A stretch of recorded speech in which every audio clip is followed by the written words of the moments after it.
Tous les jours, c'est le même rituel. Mélanie, commerçante, apprête son comptoir. À côté, des clients impatients. Mais Mélanie a d'autres clients, et ceux-là sont beaucoup plus nombreux. Des mouches, des essaims entiers de mouches.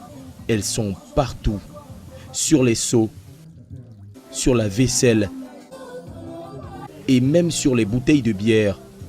Impossible de leur échapper lorsque vous arrivez au quartier Ndok-Passy, au lieu-dit entrée lycée dans le 3e arrondissement de la ville de Douala.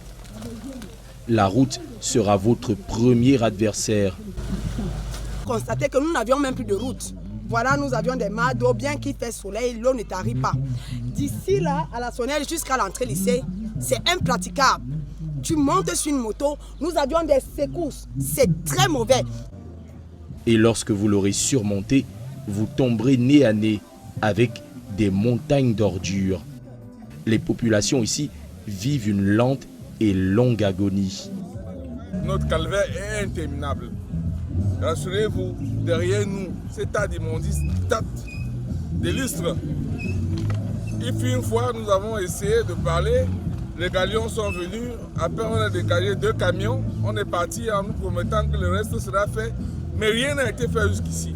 Et pendant ce temps, la vie continue d'être rythmée par des décharges à ciel ouvert qui grossissent à vue d'œil, aidées à la fois par les populations qui déversent au quotidien leurs ordures, mais également par le manque criard de bacs à ordures et par l'inaction des autorités communales.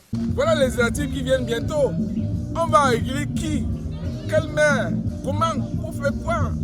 Est-ce que nous tous allons gérer la mairie? Mais simplement nous avons besoin d'un minimum de bien-être. Un minimum. Un minimum. C'est-à-dire que si chaque mois ou tous les 2 mois on peut nous dégager cette poubelle, ça va nous éviter ces maladies. Nous sommes tous malades, les enfants sont malades. On n'arrive plus à respirer, ça a pris toute la route. On n'arrive plus à circuler. Nous avons des enfants, des petits-enfants avec l'école à côté. Nous avons une garderie, une crèche. Des enfants qui n'ont pas encore des poumons tellement solides. Et puis avec toutes ces infections, où les mouches se posent dans tout ce qu'on mange, tout ce qu'on boit, avec tous ces moustiques, vraiment, nous prions qu'il faudra qu'on essaie de faire quelque chose pour la santé humaine. Parce que là, vraiment, c'est devenu plus bizarre. Joséphine est commerçante dans ce quartier.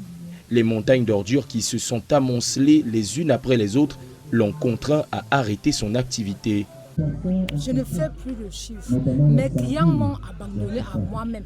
Pourtant, je paye les impôts comme tout un chacun. Mais je n'arrive plus à vendre parce que les clients discutent les mouches, les bières avec les mouches. Un client prend sa bière, à peine coupée une fois, il y a au moins 10 mouches dans sa bière, il abandonne. Pour finir, je suis abandonné à moi-même. Je ne sais pas si c'est une décharge ici ou c'est un dépôt d'ordures. Parce que ça dépasse même, je ne sais pas, si Isaac se rappelle encore qu'il y a un dépôt d'ordures par ici. Même la route ne passe plus. L'occasion faisant le larron, d'autres tirent leur épingle du jeu. Des personnes se sont transformées en véritables fouineurs de décharges. Ils récupèrent des objets au quotidien. Entre éternelles questions de route et le répugnant cas du non-ramassage d'ordures, les populations du quartier Ndok-Passy voient chaque jour leur existence se transformer en véritable cauchemar.